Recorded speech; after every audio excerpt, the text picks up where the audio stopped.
হঠাৎ রাজাভাই খেপে গিয়ে এমনভাবে ডান্স করছে কেন? রোজগারের মতো সকালে বেরিয়ে গেলাম বাজার করার উদ্দেশ্যে, আর গরমটা সাটা ভাঙা ছিল। আজকে চলে গেলাম বাজার করার উদ্দেশ্যে। সর্বা চলে গেলাম চা পাতার দোকানে, সুবিদ্যার দোকানে। সর্বশেষে চা নেওয়া হয়ে গেলে পর চলে গেলাম দোকানে মাল রাখার উদ্দেশ্যে। দোকানে মাল রাখতে এসে দেখি তিরপল ফুটো হয়ে গেছে। নতুনই তিরপলটা কিনলাম, ফুটো হলো কি করে?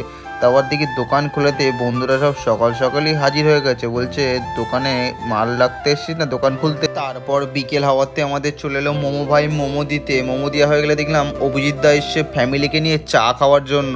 তারপর আরো কিছু কিছু ভাইরা আসতে লাগলো, তাই ওদেরকেও চা দিতে লাগলাম। তারপর একটা পেয়ে গেলাম ম্যাগির অর্ডার, তাই জবাজব করে ম্যাগিটা কমপ্লিট করে ভাইকে দিই। আবার চা শেষ হয়ে গেছিল, তাই আবার চা বসিয়ে চাটা করতে লাগলো। হয়ে গেলে চলে এলাম আবার ম্যাগির অর্ডার নিয়ে। জবাজব করে ম্যাগিটা কমপ্লিট করে মুক্তারদাকে দেওয়ার পর কিছু কিছু ভাইরা আসলো, তাই ওদেরকে চা দেওয়ার পর আবার চলে এলো ভাইরা। তাদেরকে চা দিয়ে দেখি আইল্যান্ডে আজকে কারেন্ট নেই, সবার দোকান পুরো অন্ধকার। তাই জন্য রাজাভাই একা একা ডান্স করছে, কে যেন না দেখতে পায় রাজাভাইকে।